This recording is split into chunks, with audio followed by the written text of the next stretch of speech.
Segera, itu banyak tentara tahu, dan mereka tidak ingin menghabiskan uang. Meskipun kekuatan serangan ini relatif tersebar, itu tidak berbahaya bagi Qin Yichen. Selama jumlah prajurit Dao cukup besar, maka serangan yang tersebar akan menjadi sangat menegangkan. Satu-satunya hal yang mengkhawatirkan Qin Yichen sekarang adalah tidak banyak tentara Tao di tangannya yang bisa dia sia-siakan. Menurut tembakan kasual saat ini adalah hilangnya ratusan tentara Tao, bahkan jika benda ini belum digunakan di tempat lain.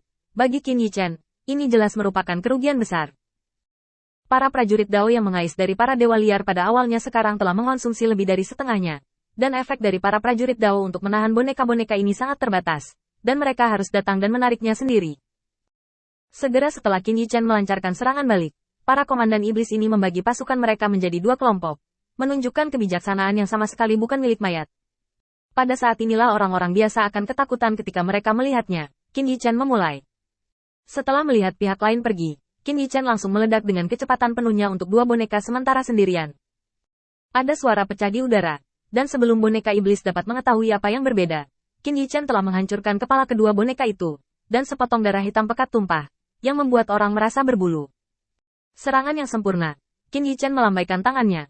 Angin menyapu, dan abu yang ditinggalkan oleh ledakan tentara Tao menghilang pada saat ini. Wajah Qin Yichen tenang, dengan senyum di sudut mulutnya. Tidakkah menurutmu aku terlalu manusia? Hanya beberapa orang yang berani berdiri di depan saya khawatir mereka tidak berpikir mereka memiliki umur panjang. Nada arogan seperti itu, kata-kata arogan seperti itu, tiba-tiba membuat boneka iblis ini tertegun di tempat. Dengan kebijaksanaan mereka yang terbatas, mereka tidak bisa membedakannya. Kekuatan tempur Qin Yichen yang tinggi dan rendah akan membuat masalah. Sederhananya, otak babi kelebihan beban dan tidak bisa berpikir. Qin Yichen, yang telah berhasil dalam serangan itu, tidak pergi, tetapi menekan ke arah sekelompok orang yang tidak bisa dia tangani dengan lebih arogan. Untuk menahan orang-orang ini, Qin Yichen harus mengambil risiko. Taruhannya adalah otak babi ini tidak bisa membayangkan bahwa dia hanya menggertak. Boneka iblis yang terbunuh sebelumnya hanyalah orang bodoh yang sendirian, dan setelah Qin Yichen mundur, dia melonggarkan kewaspadaannya. Sekarang tidak ada waktu bagi Qin Yichen untuk mengambil tindakan, dan tidak akan ada untungnya jika bergegas ke depan. Namun mengandalkan kemenangan, mudah, sebelumnya, Qin Yichen masih mendapat kesempatan untuk menindas lawannya. Melihat bahwa boneka iblis akan ditutup oleh Qin Yichen, di antara sekelompok besar boneka iblis, sebuah boneka terbang perlahan ke langit. Kamu turun dan serahkan padaku di sini. Qin Yichen melirik gaun orang itu, terutama di bagian dada kemejanya, menjaga kata, Wu. Tetap utuh. Qin Yichen tiba-tiba tidak lagi bermaksud meremehkan musuh. Kapten tim kelima adalah yang terkuat di antara boneka iblis ini. Selama dia mengambil tindakan, Qin Yichen tidak akan pernah memiliki kesempatan untuk menghentikan boneka iblis lainnya. Bahkan jika dia telah kehilangan kesadaran dan jiwanya, dan bisa menjadi kapten tim kelima, tidak peduli bagaimana dia melihatnya, itu tidak akan sesederhana itu.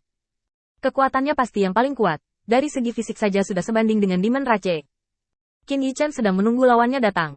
Dan pada saat yang sama, dia mengirim transmisi suara ke Matt. Elit dari tim penegak hukum dapat mengambil tindakan, memblokir orang-orang ini, dan boneka iblis yang tersisa tidak berbahaya.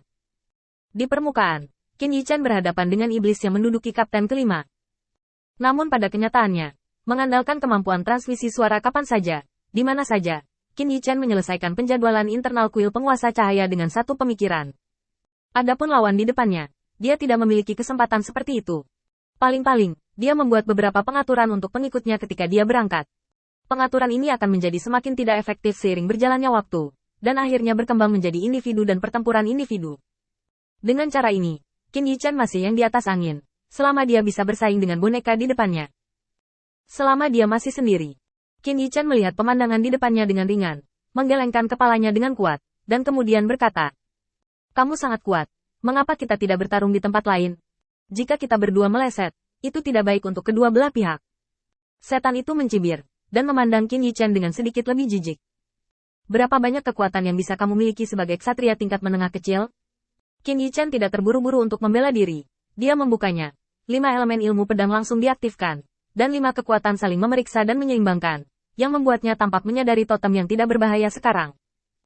Setelah sedikit berpikir, bila yang mewakili api terlepas dari formasi pedang. Segera, niat membunuh yang mengerikan tidak bisa lagi disembunyikan. Seolah-olah gelombang menyapu. Gelombang membanjiri beberapa saat, dan gelombang menyapu membuat iblis terdiam sejenak. Oke, kalau begitu ganti tempat. Di mata ras iblis yang berkedip-kedip, Qin Yichen menangkap sedikit kelincahan yang tidak signifikan. Ini adalah sesuatu yang tidak akan pernah terlihat pada boneka setan. Setelah sedikit berpikir, Qin Yichan tersenyum sedikit. Aku tidak menyangka bahwa Demon Rache akan begitu tak tahu malu. Ini adalah hal yang tidak tahu malu untuk dilakukan. Wajahnya tidak merah, nafasnya tidak bernafas, dan kamu bahkan tidak bisa melihat bahwa kamu sedang dipermalukan.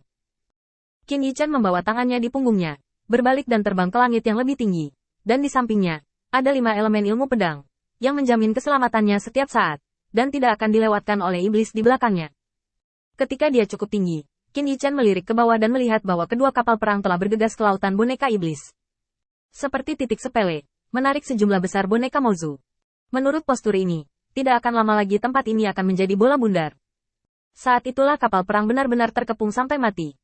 Kamu masih punya mood untuk mencari di tempat lain. Tidakkah kamu takut aku bisa membunuhmu? Qin Yichan tersenyum santai dan langsung menggelengkan kepalanya. Itu tidak masalah. Terutama karena aku lebih ingin tahu tentang berapa lama waktu yang dibutuhkan bawahanku untuk keluar dari blokade ini. Mozu sedikit mengernyit. Oh, coba tebak bagaimana kalau bertaruh siapa yang lebih dulu? Qin Yichan mengerutkan mulutnya dan menggelengkan kepalanya dengan jijik.